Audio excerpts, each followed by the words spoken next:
Third principle, sisters and brothers all, Ujima. Our text this morning is coming from the Old Testament book of Nehemiah. Hear now these words, Nehemiah 2, verses 1 through 6. In the month of Nisan, in the 20th year of King Artaxerxes, when wine was brought for him, I took the wine and gave it to the king. I had not been sad in his presence before. So the king asked me, "Why does your face look so sad when you are not ill? This can be nothing but sadness of heart." I was very much afraid, but I said to the king, "May the king live forever. Why should my face not look sad where the city where my ancestors are buried now lies in ruins, and its gates have been destroyed by fire?" The king said to me, "What is it you want?" Then I prayed to the God of heaven and answered the king and said, "If it pleases the king, and if your servant has found favor in his sight, let him send me to the city, Judah, where my ancestors are buried, so that I can rebuild it." The king, with the queen sitting beside him, asked, "How long will your journey take, and when will you get back?" It pleased the king, so I set a time. Nehemiah is a simple brother. He is a layman who had been carried away as a result of exile into the land of Babylon.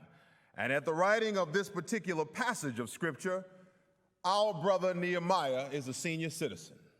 He's collecting AARP, he's collecting his retirement. He should be somewhere off, not during a pandemic, but laying on an island with a non-alcoholic beverage in hand. But yet and still he is sad at heart. And Nehemiah's story is one of sacrificial giving. It is one of commitment for the greater good of his homeland. Nehemiah begins to share with the king that the walls of the city had not yet been rebuilt, and he's asking essentially for letters to allow him to journey back to his home so that he, along with others, a collective effort, can rebuild the city walls, such that when the exiles return home, they may find their city beating with the signs of renewal and hope and promise upon his return. Nehemiah sees a need. He understands that the pandemic has wreaked havoc on his people, and he is determined to use whatever strength, whatever native skills, whatever God-given talents he has to work collectively to build up a wall for those who come behind him. Anyone, sisters and brothers, with some intelligence will agree that during our lifetime, there has never been anything as wreaked loss as of 2020. All of the reminders that the U.S. have remained deeply racist and an unequal society, that being black and being medically vulnerable are all a part of COVID, that we are the ones that are dying the most. COVID revealed this to us. This summer, we were reminded that being black and fighting for our full humanity is always a death sentence, that we were more likely to be killed by those on the job that are supposed to keep us safe. 2020 taught us that. The thing that we must do now is to keep hope alive, and that is why our collective work is so important. And when there is collective work and responsibility, we can better understand where we are, how we got here, and we as a people can radically reimagine and reshape the world that we are living in. Nehemiah wept.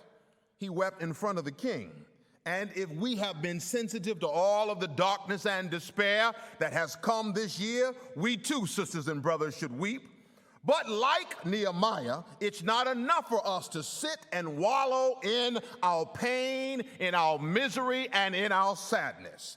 Nehemiah got up, and what did the brother do? He got into some good trouble for some cause greater than himself. Ujima forces us to wrestle with everything that has brought us to this moment and to hopefully arrive at transformative solutions to build up like Nehemiah did for those who will come after us. No one understands the quest for freedom and liberation like black people and the black church. Since the moment we arrived in America, black people have been part of an ongoing collective struggle for freedom and for liberation. There has never been a single moment where we have not resisted power. And it is the black church that is uniquely positioned to lead us to liberation.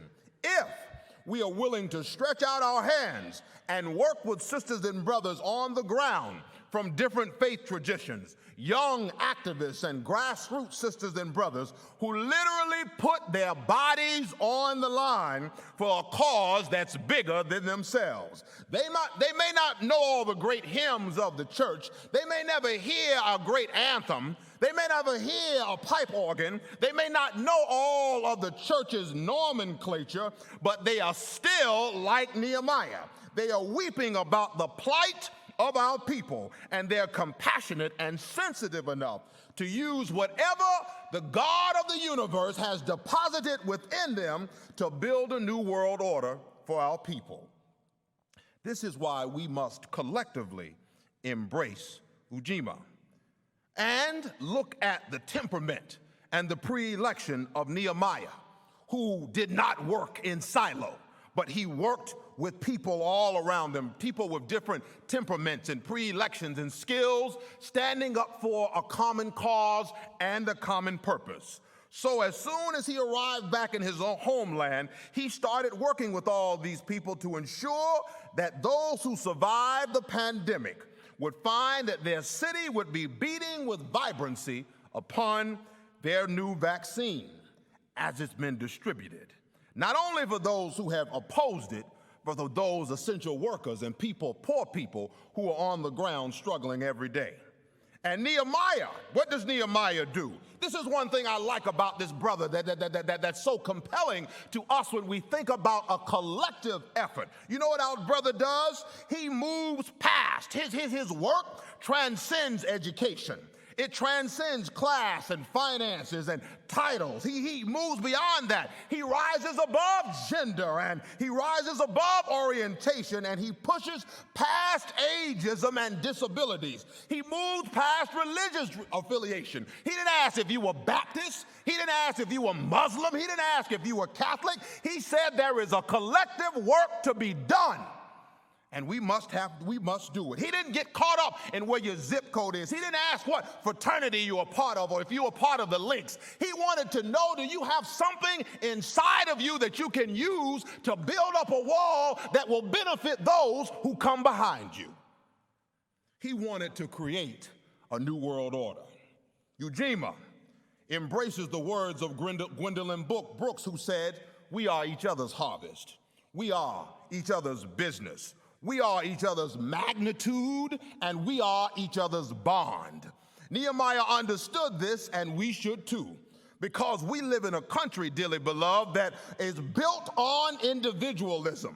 There are major tenets of our faith that sometimes condition us to only focus on ourselves. But no, not here. Ujima says to us, we got to focus on not only an individual, but the community, the salvific well-being of our communities. Nehemiah is teaching us something different in this critical hour. He's teaching us our ability to survive literally hinges on the actions of others. And COVID and Ujima have both taught us that we cannot survive a pandemic or build a future for those who come behind us if we are not willing to work together, to the extent that we are all a part of a singular freedom movement. For as Fannie Lou Hamer said to us, our dearly beloved sister said, nobody is free until everybody is free. And so Black America, we must take wearing masks to an even deeper level. We must make ourselves uncomfortable to ensure another person's life and survival. That's what Nehemiah did. It means you protect me and I protect you, even if I don't know your name and where you come from. We are all building a collective effort for some cause that's greater than ourselves. For you to be safe, I must be safe, because you are my business. This is what Dr. King meant when he said, we are all caught up in an inescapable network of mutuality, tied in a single garment of destiny. Whatever affects one directly affects us all indirectly. You are my business, and each of us are charged with building a new world order where we can work together like Nehemiah to meet each other's needs, to build a new world order with communities of care and networks of nurture, and a society in which all black people have access to safety and self-determination and freedom and dignity. This is, black people, what living out the principle of Ujima is all about.